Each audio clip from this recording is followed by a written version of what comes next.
na 290 odcinka Faktów Czwórki zaprasza Weronika.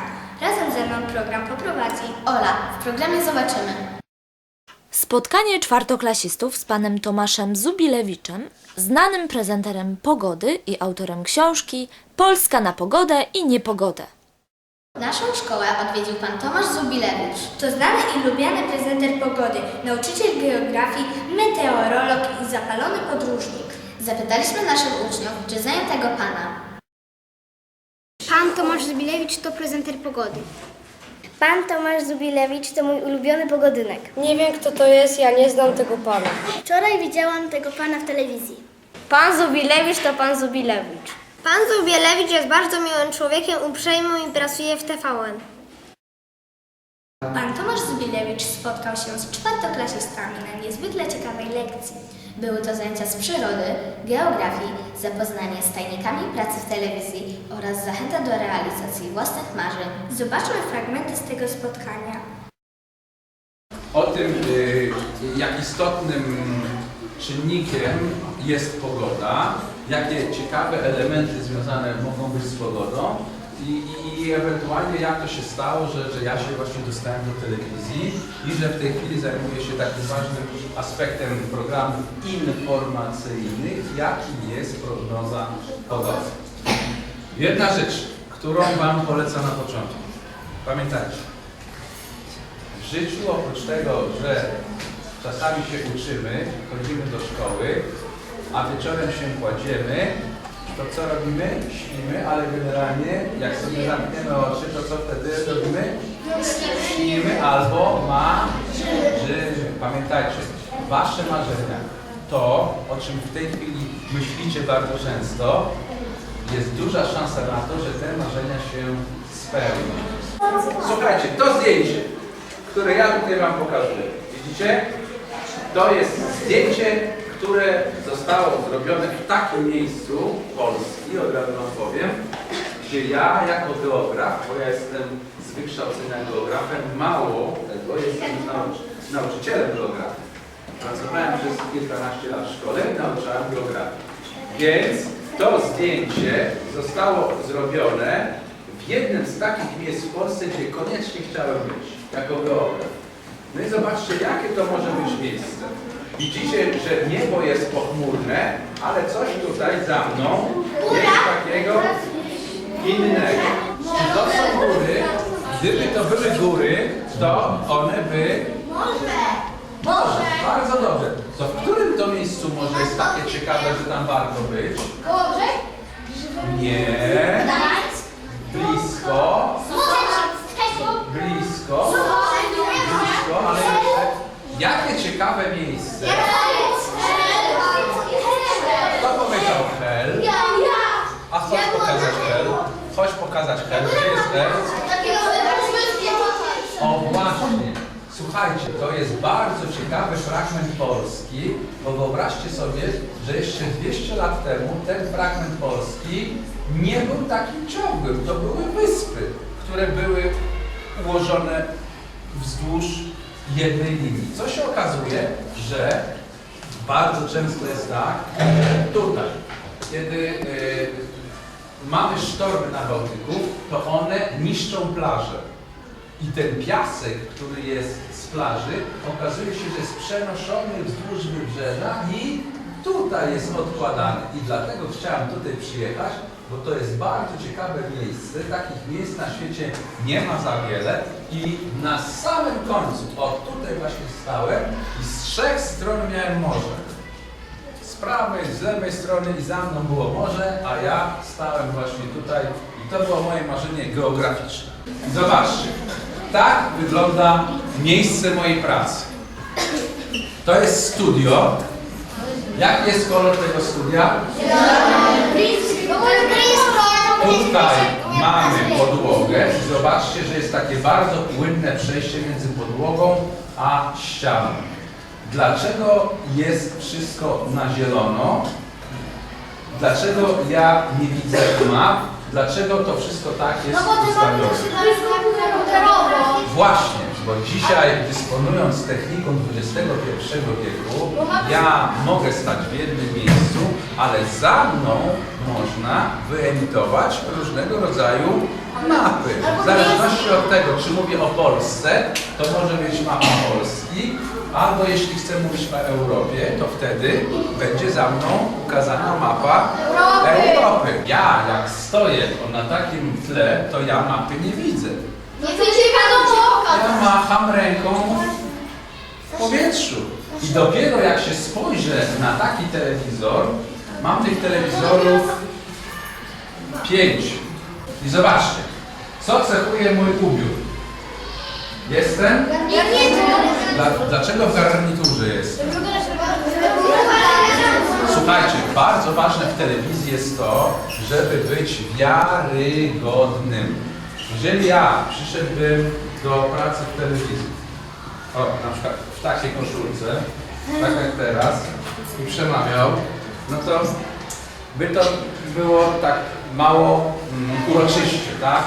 Nie mam krawata, mam koszulkę z krótkim rękawem, taką, która zazwyczaj jest noszona w lato.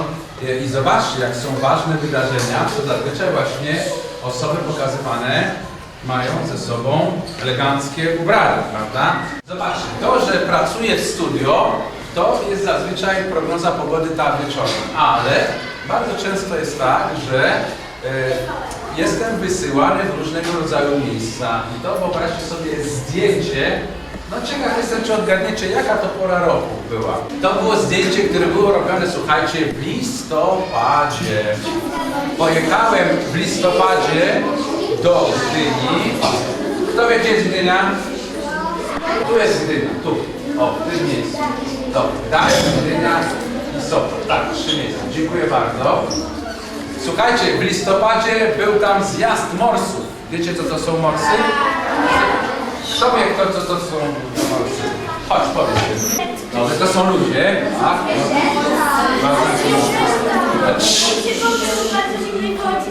Którzy się kąpią w bardzo zimnej wodzie. A dlaczego w bardzo zimnej wodzie? Zazwyczaj kąpią się zimową porą. Tak powinniśmy to powiedzieć. I słuchajcie, właśnie to, że ja tutaj byłem, zobaczcie, to tak, sugeruje to, mój ubiór sugeruje, że to właśnie była zimna pora roku, ale z racji tej właśnie, żeby pokazać widzom, że jestem tutaj, że ja się jednoczę z tymi morsami, tak? To właśnie wtedy postanowiłem wejść do tej wody i wszedłem. I operator kamery... Zimna woda była, zimna woda. Operator kamery też szedł, był odważny i szedł. I zarówno operator kamery, jak i ja byliśmy kadrem. Mamy, słuchajcie, umieszczonych w Polsce 13 albo 15 kamer. Także jak ja przychodzę do pracy, to ja mogę sobie zobaczyć, jaka pogoda jest w górach, czy na przykład jeszcze jeżdżą narciarze, a wyobraźcie sobie, że wczoraj jeszcze jeździli. Tutaj są joysticki, tak. Wyobraźcie sobie, że ja tutaj, siedząc w Warszawie, mogę sobie decydować o tym, jak kamerę obracam w Sopocie, w Zakopanem, w Szczecinie, w Oświęcimiu, w dowolnym miejscu. Tutaj, o, dzięki tym joystickom. Czyli jeżeli jest jakiś fajny krajobraz w Sopocie, albo widzę, że w górach w Szczyrku jeżdżą na nartach, to ja mogę tak ustawić tą kamerę z Warszawy. Powtarzam, żeby ona mi pokazała jakiś fajny grzech. Widzicie? To jest mapa, która mówi o tym, jaka pogoda będzie w nocy. Tak? Kolejna mapa mówi o tym, jaka będzie pogoda w dzień. Tutaj mamy wartość ciśnienia. Jak jest strzałka w górę, to znaczy, że ciśnienie rośnie. A jak jest w dół, to spada. A jak zaznaczyć ciśnienie, które się nie zmienia? Dobrze. Tu są 2 strzałki. Co one mogą oznaczać? Wiatr. A powiedzcie mi, w geografii mówi się o tym, skąd wiatr wieje, czy dokąd wieje? Kto uważa, że zaznacza się, skąd wiatr wieje? Ręka do góry. Dobrze. A kto, opuszczamy ręce, a kto uważa, że zaznaczamy, dokąd wiatr wieje? Dlaczego jest dla nas ważne, istotne, skąd wiatr wieje? Bo to jest to, co wam mówiłem. Jeżeli wieje z południa Europy, to wtedy będzie mieć ciepłe powietrze czy zimne, jak płynie z Afryki, ciepłe, a jak ze Skandynawii, to wtedy zimne. I słuchajcie, 2-3 tygodnie temu była taka sytuacja, i to mówili nie tylko w telewizji, ale także i w radiu, że nad Polskę płynęły ciepłe masy powietrza nad Afryki.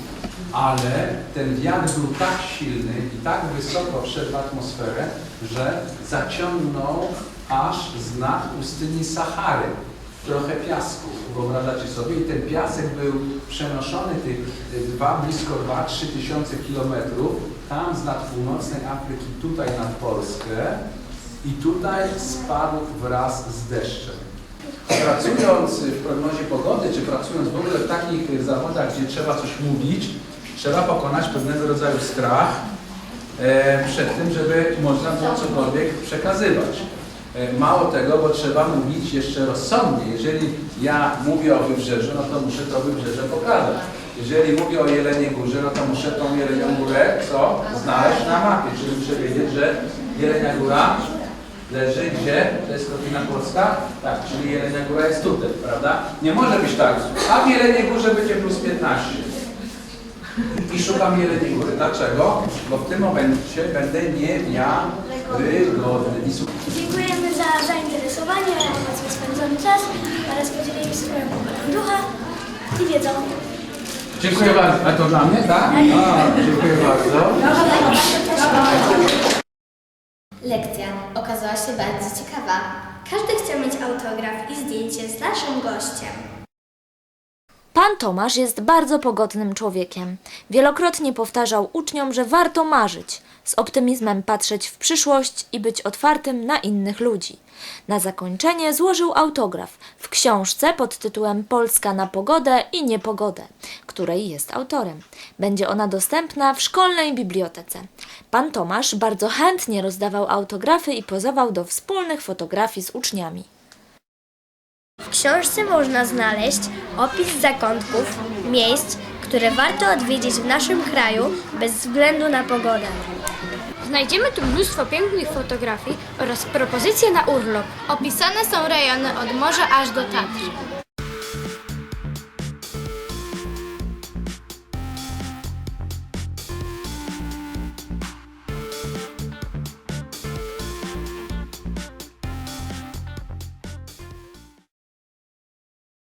Zapytaliśmy czwartoklasistów o wrażenia z niecodziennej lekcji. Mam nadzieję, że na długo zapadnie mi ona w pamięci. Dowiedziałam się, że praca w telewizji jest bardzo fascynująca. Pan Zubilewicz pokazywał zdjęcie, jak wszedł do morza w krótkich spodenkach. Pan Zubilewicz opowiadał o tym, jak spotkał się z Robertem Lewandowskim. Najbardziej podobały mi się kalambury pogodowe, w których wziąłem udział. Na spotkaniu było bardzo fajnie. Pan Zubilewicz opowiadał o swoim życiu, jak trafił do telewizji, kogo znanego spotkał. Cieszę się, że mogłam spotkać daną osobę i chciałabym, żeby częściej przyjeżdżały do nas. Na spotkaniu z panem Zubilewiczem było bardzo fajnie, ponieważ pan opowiadał nam o swoich podróżach. Z panem Tomaszem Zubilewiczem spotkamy się jeszcze w 300. odcinku. Jeszcze raz gorąco pozdrawiamy naszego gościa. 290 odcinek Faktów Czwórki prowadziła Ola I Weronika. Oglądajcie nas, do zobaczenia!